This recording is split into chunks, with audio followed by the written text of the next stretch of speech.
How do you spell success in a foreign language? I believe that our next guest, David Shimoni, can certainly answer that. David, welcome to the Language of Business. Good to be here. David, where are you originally from? I was born in Israel, Tel Aviv, center of the country. Part of Startup Nation. And why did you originally come to the United States? I moved to the US in 1988. The plan was for me to come to New York for only 2 years to get my degree, my bachelor's degree. But like many other immigrants, one thing led to another, and here I am, 33 years later, still in this country, and probably will be here till the rest of my life. Myself, shortly before I graduated from college, I was studying a foreign language. And then after graduating, I moved to that country and had completed 4.5 years of study. But tell us what was going through your mind.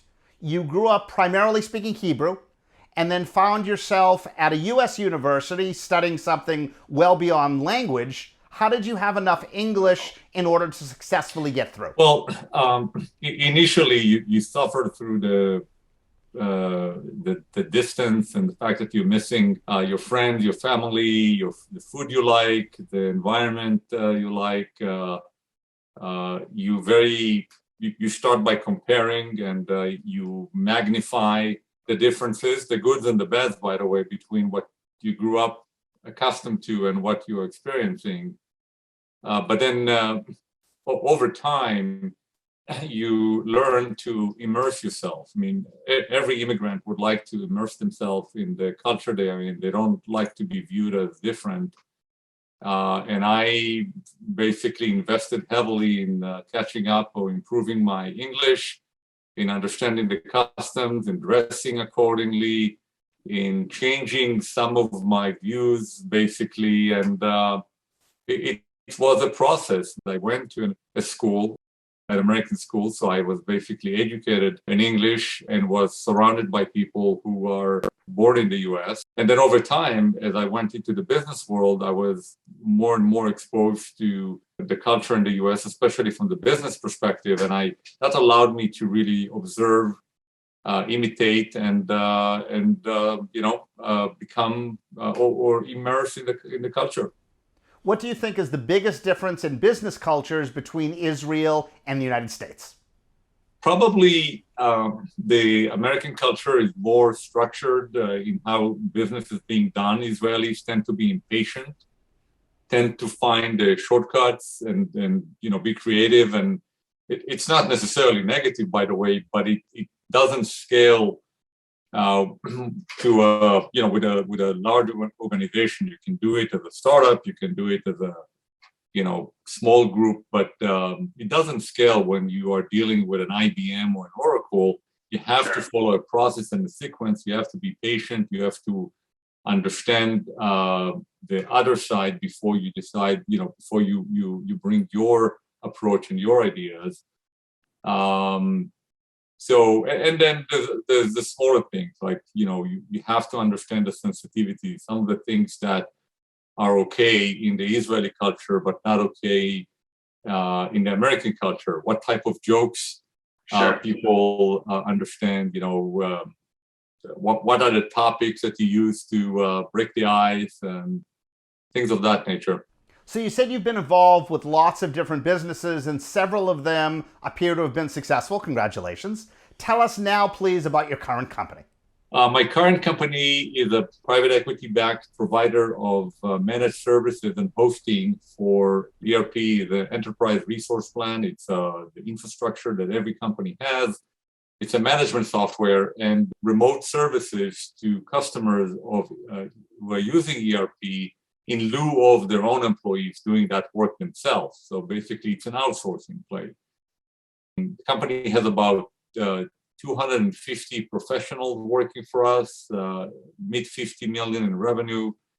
And I've been running the company for the most part remotely because I joined a month before COVID required me to tell my employees to go home and work remotely. David, what is your biggest piece of advice for an immigrant thinking of leaving their home country and moving to a different country? Be patient, listen, listen a lot before you even say anything. That's the only way you're going to learn.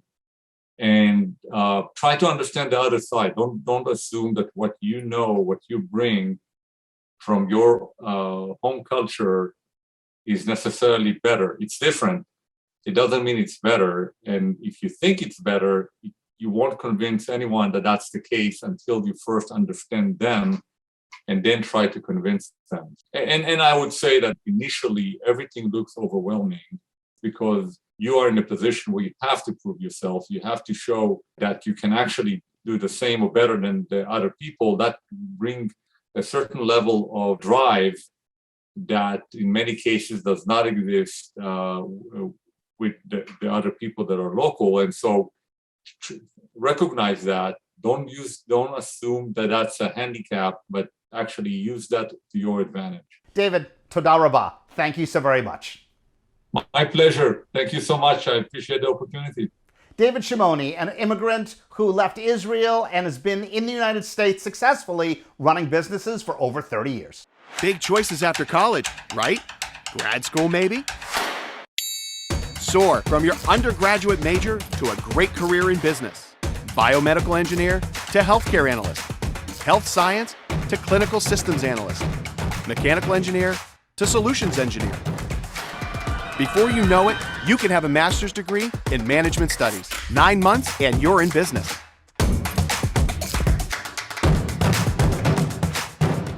What would cause someone after they graduate from business school to remain in that country and then go on to found a startup? We're on location with Carrie Wu, who is the founder of FilmIt.app, and welcome to the Language of Business. Hi everyone, I'm Carrie Wu, co-founder of FilmIt. I love the US and I love the startup ecosystem here.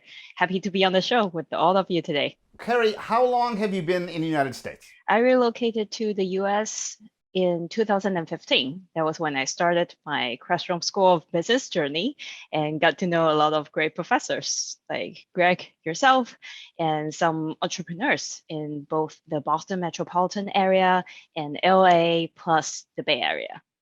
And you're originally from Taiwan. Why the United States and why a school like BU? I was a TV news reporter based in Taipei, Taiwan before. I traveled around the world to talk to tech entrepreneurs. They were so inspiring that I started to think about myself doing some tech work as a product manager, talking to potential users or current users to understand the pain points I can solve for them, and then work with developers and designers to actually build a product. So I thought about which country will be the best one for me. And US was just like top of my mind, like no doubt. So I did my research on schools that support the startup journeys, and BU come on the top of my list. Got admitted to the MBA program and also the dual degree programs. It was a collaboration between Classroom School of Business and the College of Communication. And how long after you graduated did you decide to go off on your own and found FilmIt? Right away. People were surprised that, well, really, like you could have worked for consulting firms with your MBA, but the reason why I wanted to be here in the US was because of the startup potentials. So I found my co-founders. We got into government competitions. We had good tractions and synergy working as a team. So I immediately started my startup after graduation. Are there any aspects of the US business environment that you absolutely can't stand? Not really. I mean, I love the startup ecosystem here, and that's why I came here. I will say like the first thing that struck me hard when I joined a in-person meeting back when I was an intern, when I was still doing business school. A startup co-founder, like he sit in the meeting room and he just put his feet like on the table, and I was like, wow, like people probably would not do that in Taiwan, but like I don't see it as something negative. I feel like he was being so chill and it helped people like just relax, like you want to be serious talking about business, but if you're more chill, people start to have better conversations. It's more about discussing how can we achieve together as a group versus like a very serious like business talk. So I definitely see merits of the more like laid back culture. So Carrie, how is FilmIt doing so far? FilmIt has been doing great. We started the idea last September and put down our first line of code in November. And today we already have 2 beta customers.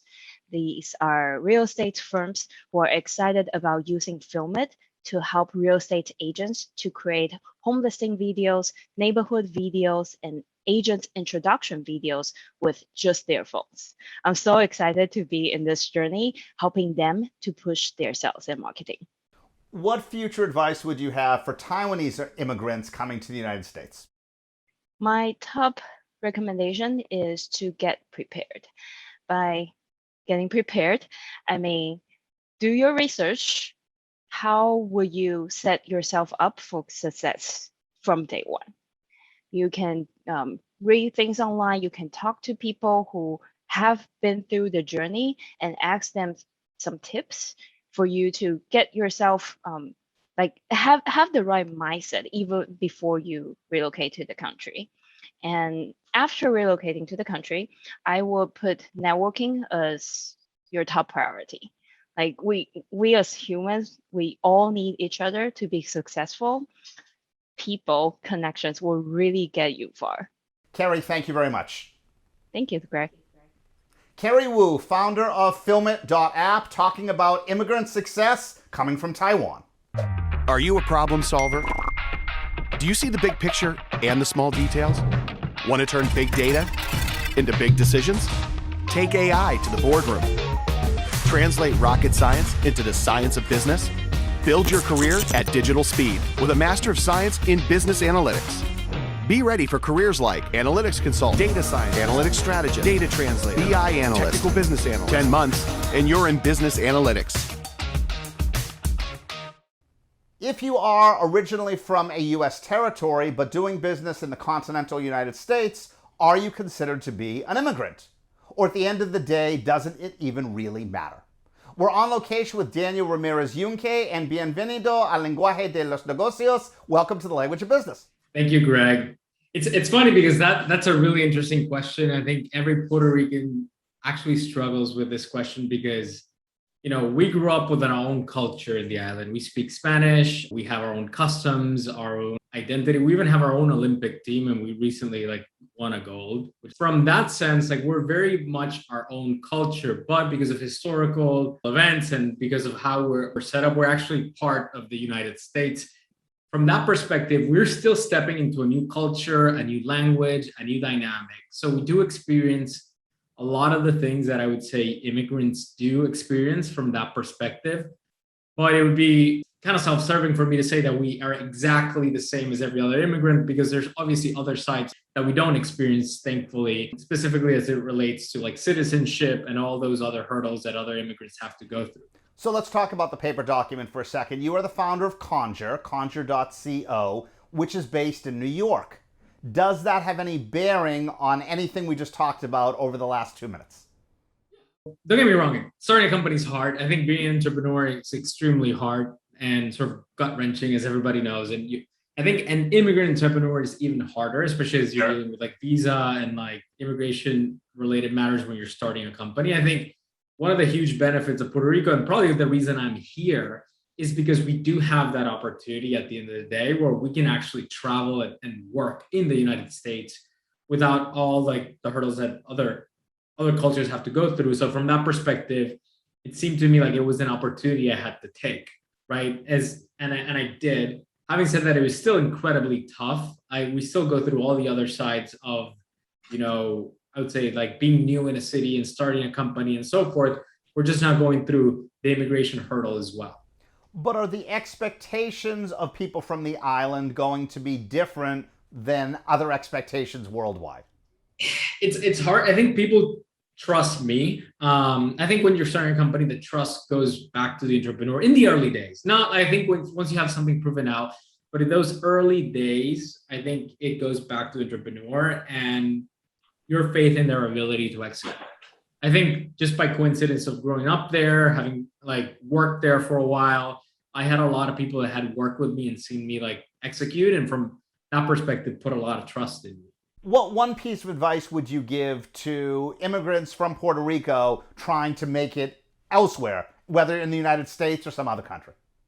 It's twofold, and this is kind of like a contradictory piece of information because I'm going to say two opposite tips, but I think each one has its own stage. I think it's really, really important to learn the culture. I think learn how things work, where you're at, and like the way things are done. You know, there's all sorts of business practices that don't translate well from Puerto Rico into the US. How you meet people, how you greet them, versus like are your meetings really, really efficient, or are you trying to get to know the person deeply and develop a trust with them?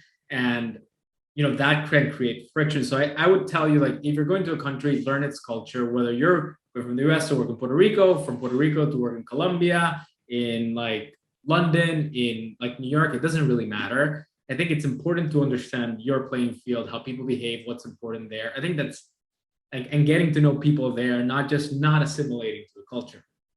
Having said that, I actually think it's extremely important to not do that too much and still remain with your own identity, your own spark, call it, and not to like blend in too much. I think it's important to know your playing field, but not try to lose yourself in that. But just by the fact of you coming from somewhere else, you're gaining a different perspective that people don't have. You have different angles, different ways of thinking about things. And I think that's one of the most powerful things you actually come to the table. And one of the reasons a lot of immigrants have phenomenal business success is because they can see things differently in the same market. Daniel, thank you very much. Thank you so much, Greg. It's been a pleasure. Daniel Ramirez-Yunqué, very successful Puerto Rican immigrant and the founder of Conjure.co. Big choices after college, right? Grad school, maybe? Soar from your undergraduate major to a great career in business. Biomedical engineer to healthcare analyst. Health science to clinical systems analyst. Mechanical engineer to solutions engineer. Before you know it, you can have a master's degree in management studies. 9 months and you're in business.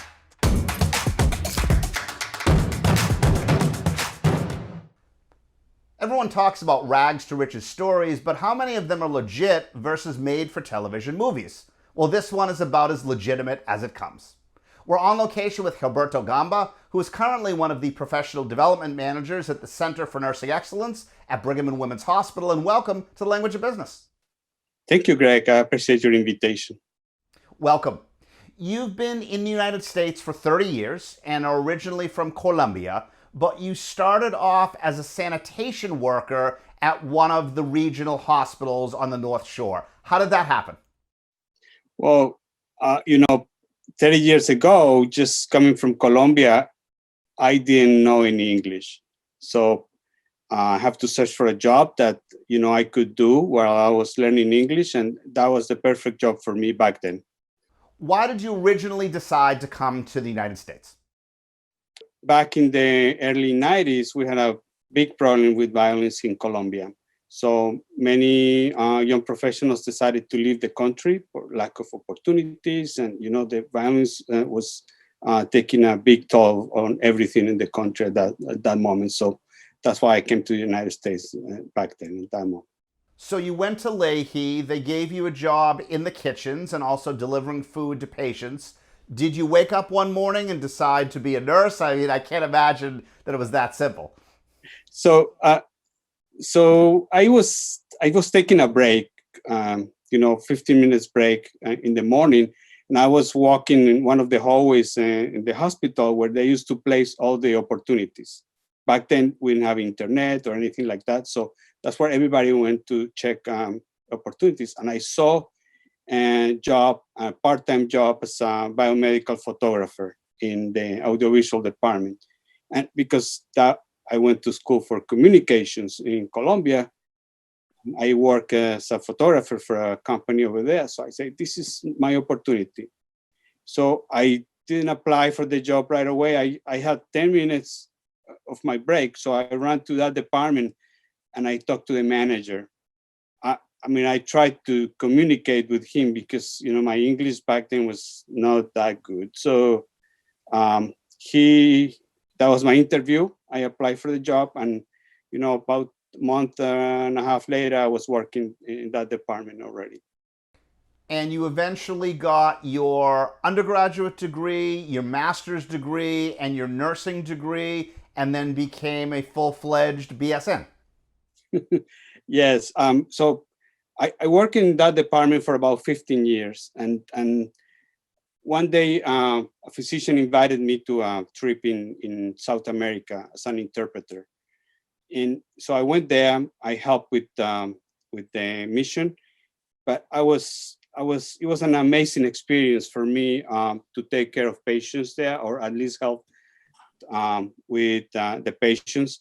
And when I returned, I mentioned to one of the nurses, hey, I want to return next year, but I want to do more. So she said, you should go to nursing school. And I say, no, I'm not going back to college.